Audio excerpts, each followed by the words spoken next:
Guys ඉතින් අද අපි ප්ලේ කරන්නේ ජෑක් හිල්ටන් එකේ පූල් ඒරියා එකේ බෙන්ද වගේම මම ඉන්නවා මගේ සැක්සෆෝන් එක තියෙනවා so let's go to the video. ඉතින් අද අපේ සෙෂන් එක තියෙන්නේ ජෑක් හිල්ටන් එකේ පූල් ඒරියා එකේ. ඉතින් මම අදත් සෑහෙන වේලසනින් ආවේ. අද අපි මෙතන බ්ලේසර්ස් ඕනේ නැහැ නිසා අපිට කැෂුවලි ප්ලේ කරන්න පුළුවන්. ඉතින් මෙතන තමයි අපි ප්ලේ කරන්නේ ඇත්තටම මෙතන එන ක්ලාසි ලුක් එකක් තියෙන මාර වයිබ් එකක් තියෙන ප්ලේස් එකක්. අදත් මං පැය භාගයක් විතර වේලසනින් ආවා. ඉතින් මං අපේ කට්ටිය එනකන් හිටිය චුට්ට වෙලා.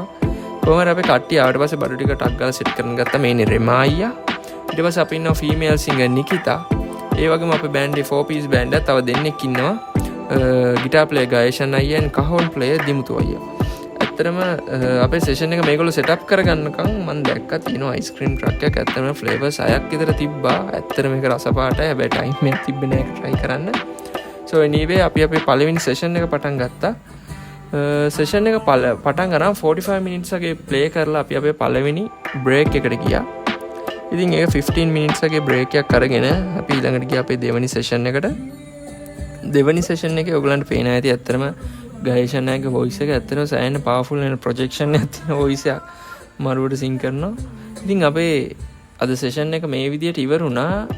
හැබැයි වීඩියෝ එක ඉවර නෑ. අපිට මීළඟට තියෙනවා අපේ ඩිනර් එක. ඇත්තටම මන් නිසා අද අපේ කට්ටිය ඩිනර් ගන්න පහක් වුණා. අපි එනකොට කෑම එහෙම ඉවරයි පේනවා. ඉතින් අපි තියෙන ටික බෙදාගෙන සෙට් වුණා කන්න අපේ ෆීමේල් සිංගර් තාම නෑ. ඉතින් අද වීඩියෝ එකට එච්චරයි. බයි.